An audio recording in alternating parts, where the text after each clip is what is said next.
en Pateando el Tablero. Así es, Nadia, y creo que ya está en comunicación con nosotros Francisco Cantamuto, él es economista y doctor en ciencias sociales. Hola Francisco, ¿me escuchás? Hola, ¿cómo están? ¿Qué tal? Buenas tardes. ¿Bien vos? Buenas tardes. Bien, aquí con lluvia. Sí, igualmente, acá en Jujuy también está lloviendo luego de un intenso calor. Bueno, Francisco, no, queríamos conversar con vos, quería pedir tu opinión sobre un tema que está en debate y el domingo, bueno, estuvimos ahí un poco en Twitter contestando a partir de un artículo de nuestro compañero economista también, Esteban Mercatante, sobre el tema del falso neodesarrollismo y su cruzada. Y veía que también vos habías escrito junto a Martín Shore otro artículo que se llama América Latina y el mandato exportador. O sea, la discusión por dónde vino, para el que nos está escuchando, hay que exportar, exportar y exportar para generar dólares y eso va a ser el leitmotiv o la forma de lograr el desarrollo. Bueno, ese es el debate y te quería consultar a vos, Francisco, habiendo escrito sobre el tema y estar metido, ¿qué opinión tenés? A ver, perdonen si me trabo, que me escucho con un poquito de retorno. No, a vos Eh, se te escucha bien igual acá, ¿eh? Así que, bueno, excelente. Mira, la idea que proponíamos con Martín ahí para pensar tenía que ver con lo siguiente. En América Latina y el Caribe, la reconversión exportadora de las economías durante los últimos 40, 50 años no se dio con base a las necesidades locales. Y ujú, no me refiero solamente con garantizar los derechos más básicos de la población, que sería lo lógico de cualquier modelo económico, porque sabemos que el capitalismo no funciona por la lógica de sostener derechos o necesidades, ujú, sino por buscar ganancias. así Pero es. ni siquiera se dio de la mano de promover la inversión o el consumo como motores de reactivación de los modos de desarrollo. Se dio de manera estricta por una imposición externa para hacer negocios vinculados al pago de las deudas. El momento clave para la apertura de las economías y su reconfiguración en las cadenas globales o regionales de valor tuvo que ver con la crisis de la deuda durante los años 80. Para poder salir de esa crisis hubo una presión muy explícita de la cual los gobiernos locales hicieron carne, que se trasuntó las reformas estructurales neoliberales que terminaron forjando diversos modelos en América Latina que se han basado, dependiendo de la dotación de recursos existentes, o en proveer de recursos naturales baratos, desprotegidos, sin muchos impuestos, o mano de obra barata.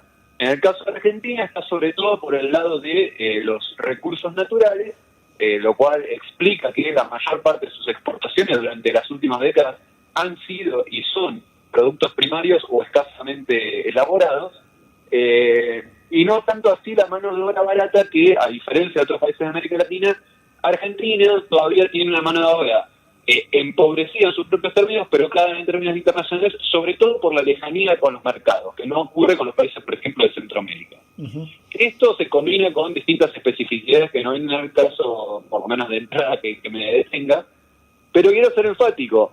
La propuesta, el mandato de la necesidad de exportar vino de la mano no de necesidades locales, ni de garantizar derechos, ni de mejorar la calidad de vida, ni siquiera de hacer negocios que abarcaran la mayor parte de, no sé, empresas del país. Vino de la mano de pagar deuda. Y eso se repite hoy.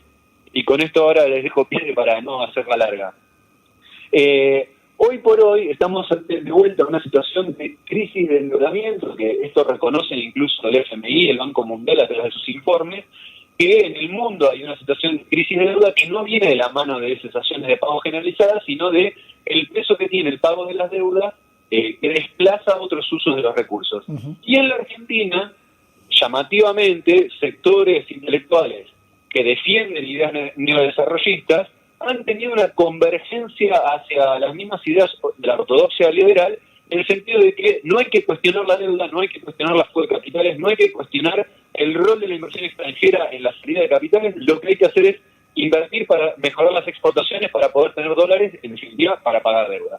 En ese sentido, nos parece que es una aceptación tácita de algunos elementos ortodoxos que no nos parece problemático, una nueva promesa de derrame que no llega, y es de mínima preocupante. Justamente hoy a la mañana escuchábamos al Tino Navarro contento en una confluencia con Gustavo Graucobaté, que por cierto se fue fiscalmente a vivir a Uruguay para no pagar impuestos en lo local. Entonces esta convergencia intelectual entre neodesarrollistas y la ortodoxia liberal también se expresa en alianzas políticas que con Martín al momento de escribir nos parecen preocupantes.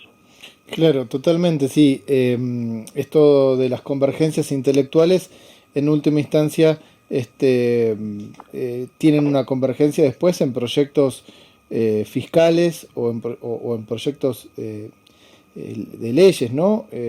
Porque esta idea de facilitar cada vez más las exportaciones con fines, como vos decís, sobre todo para pagar la deuda, es algo que es tácito, ¿no? Se asume que es así, por más que lo revistan de que con esos dólares se pueden mejorar las condiciones de vida de las mayorías, pero tienen proyectos, como se ve, ayer leía, triplicar el nivel de exportaciones mineras, ¿no? Una nueva ley de hidrocarburos, hace poco se votó una ley de biocombustibles, bueno, todos proyectos que facilitan o supuestamente convergen en generar mayores exportaciones. El plano legal, ¿cómo lo ves vos? Y sobre todo asociado a una crítica que me parece muy correcta, que es cómo muchas de esas leyes terminan siendo perjudiciales para los países de América Latina, que terminan en juicios en contra de los países que implican claras ventajas para los países imperialistas o los países en donde están las multinacionales extranjeras que, bueno, que hacen sus negocios en América Latina. ¿Cómo lo ves vos, el plano legal? En el plano legal, mira, hay un andamiaje legado digamos, de las reformas neoliberales que tuvieron epicentro en los 90 y antecedentes durante la dictadura, que no han sido desmontadas. Y ahí nos podemos referir como marco general a la ley de inversiones extranjeras o a las leyes de regulación financiera, pero también creo que te estás refiriendo, porque justo hoy estuve comentando sobre esto, a los más de 50 tratados bilaterales de inversión que la Argentina firmó y no han sido repudiados, Uh-huh. que han convertido a la Argentina en el país más demandado en el mundo en tribunales internacionales, donde además ganan prácticamente siempre los inversores internacionales. Y Claro. es interesante, porque uno podría decir, bueno, la Argentina tiene mala gestión de las inversiones o se entromete con el capital. Las demandas provienen en casi su totalidad de los casos por modificaciones de las políticas macroeconómicas en escenarios de crisis. Por Uh-huh. ejemplo, un gran número de las demandas provinieron de la especificación que se llevó a cabo en la economía durante el año 2002. Pero ahí no había un intento de afectación directa a una empresa particular. Pero las empresas no toleran que esto afecte sus ganancias, demandan a la Argentina y la Argentina termina respondiendo teniendo que pagar. En los cálculos del Transnational Institute, con un tercio de lo que ha pagado América Latina en estos laudos internacionales o estos fallos o estos acuerdos que ha tenido que pagar a las empresas, con un tercio de lo que ha pagado, podría sacar de la pobreza extrema a toda la población que tiene en esa situación. De manera tal que no es una bicoca de lo que estamos hablando. No, En bueno. la Argentina conviven este entramado duro, estructural, que no ha sido modificado, convive con algunas otras normas particulares, vos mencionaste algunas. Hay otras normas aprobadas de las cuales hay dificultades para cumplimiento o cumplimientos imperfectos o de acuerdo a cómo queramos hablar la particularidad del caso, hasta demagógicos, como el caso de la ley de bosques, la ley de glaciares, que en principio tienen un efecto de protección, pero luego uno analiza y ve que al delegarse la potestad de supervisión y contralor en organismos subnacionales, quedan muchas veces presas de la presión de los lobbies. Y acá me salgo de la cuestión legal y voy hacia el argumento de economía en política. Uh-huh. En general, todos estos proyectos de inversión exportadora quedan en manos de grandes empresas capitales transnacionalizados, que en general son extranjeros, pueden no serlo, pero se comportan de una manera semejante. El caso Copatel, ya que lo mencioné, sería el mismo caso. Claro. Ahora bien, estos capitales, cuando tienen capacidad de presionar a gobiernos locales, que son normalmente en el interior del país áreas devastadas tras las reformas neoliberales, termina siempre siendo una presión de, bueno, o aceptás este mega negocio, o lo único que queda para tu pueblo es la ruina. Ante esa dicotomía, lo que tiende a ocurrir es que en muchos casos gobiernos subnacionales terminan aceptando, por no tener alternativa, o percibir que no tienen alternativa, terminan aceptando el chantaje. Y esto pasa incluso de buena fe con parte de la población, que Claro. cuando no encuentra ninguna otra alternativa entiende que, bueno, el costo de un deterioro del medio ambiente es tener trabajo. Claro, pero ahí estamos presa de falsas dicotomías, y creo yo que es importante señalar esto, porque a fin de cuentas, en este punto, la mayor parte de los excedentes generados no se quedan en lo local. El impacto que tienen es muy limitado y esto no se puede dejar de enfatizar. Sí, sobre esto último, Francisco, aquí en la provincia de Jujuy está el caso del litio, en donde además de estar en manos de multinacionales canadienses, chinas y australianas, el impacto socioambiental es muy fuerte, pero bueno, hay un chantaje porque se da por parte de las multinacionales aceptados por el gobierno provincial y también nacional porque se da en áreas o zonas donde realmente no hay trabajo. Entonces, bueno, se da a viva piel esa dicotomía perversa que vos decís y bueno, realmente vemos cómo se está extrayendo este mineral que prácticamente, bueno, tiene unas facilidades fiscales enormes y el impacto o el efecto derrame es más que limitado, ¿no? Es importante, mira, yo sé que ustedes han conversado con el grupo que investiga el tema del litio, hay un Formillo, el LIPA, yo sé que han conversado, así que no me quiero meter sobre algo que ustedes mismos y ese grupo manejan mejor que yo. Sí, sí, hemos conversado con Ariel sobre Pero, todo. ¿cómo? Con Ariel hemos hecho varias entrevistas y bueno, tenemos un trato muy interesante para analizar esta problemática, ¿no? Claro, yo lo que quiero ser enfático es, en muchos casos, esta presión por la exportación en lo inmediato es un poco parecida a esta presión por o aceptamos este negocio o no hay trabajo para nadie. Claro. Porque justamente lo que termina quedando siempre relegado es la promesa de una futura redistribución o una futura reforma estructural. En el caso de la ortodoxia liberal del empresariado que tal cual existe, no le importa esto. Bueno, hay esto, saquemos esto y se terminó. Ahora, el discurso neodesarrollista nos propone que aceptemos esto y con esos recursos vamos a financiar un cambio estructural.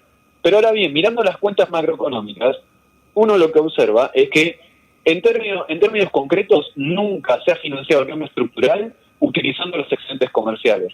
Durante los últimos 20 años la Argentina tiene superávit comercial, no le faltan divisas.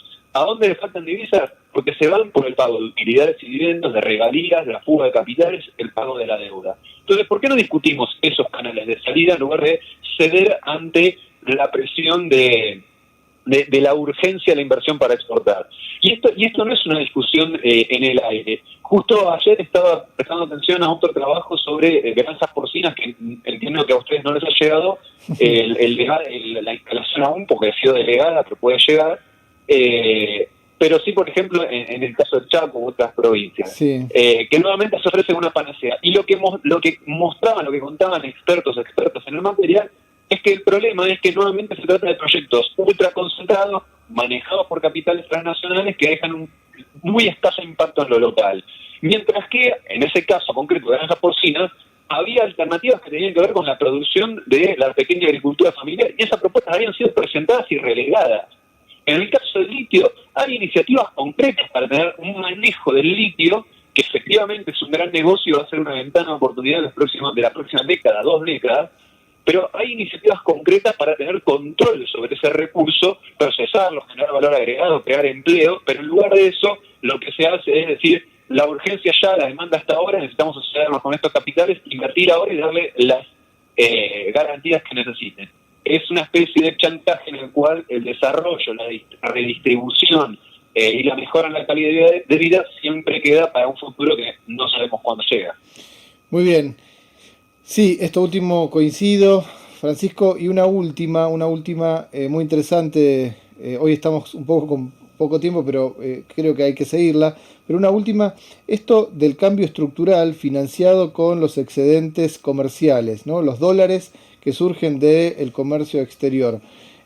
La verdad que hay un punto también que no entra en debate por Twitter, más allá de la limitación de los 200 caracteres, pero que estas personas que nos estuvimos intercambiando el domingo no lo pueden explicar, es que tampoco hay ningún atisbo de intentar una mejora de la balanza comercial disminuyendo las importaciones, o sea, volver a algún que otro intento de industrialización o de sustitución de importaciones. El caso del litio, a lo sumo se está intentando aún una fabricación local de una batería con YPF, pero sabemos que de conjunto no está pensado así. O sea, es un neodesarrollismo, pero que se está olvidando al menos una pata histórica, que por lo menos hasta el golpe del 76 había una intención de desarrollar cierta industria local, ¿no?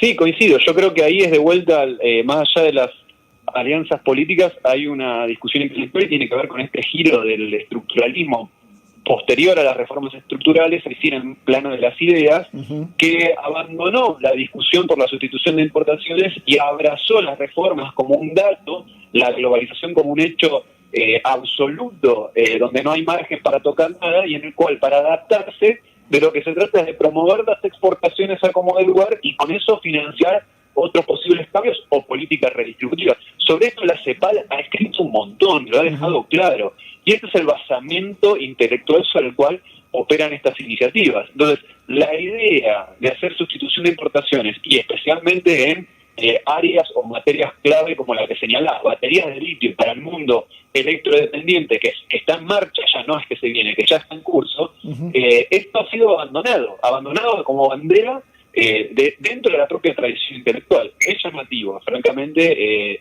debería prender luces de alarma. Así es. Bueno, Francisco, te agradecemos mucho la comunicación y seguramente te volvamos a molestar porque este tema va a seguir dando que hablar y nos quedó sobre todo la pata ambiental, pero creo que está bueno que lo sigamos en otro de los miércoles que estamos aquí con el programa, ¿te parece? Cuando quieran, es un gusto hablar con ustedes y aprovecho para mandar un saludo que seguro está escuchando de allá mi prima Josefina, que ha sido siempre un ejemplo, la quiero mucho, seguro que está escuchando, así que aprovecho y le mando un abrazo. Bueno, a vos Francisco, serán dados los saludos también. Que andes bien. Dale, Chao, chao, chao. chao.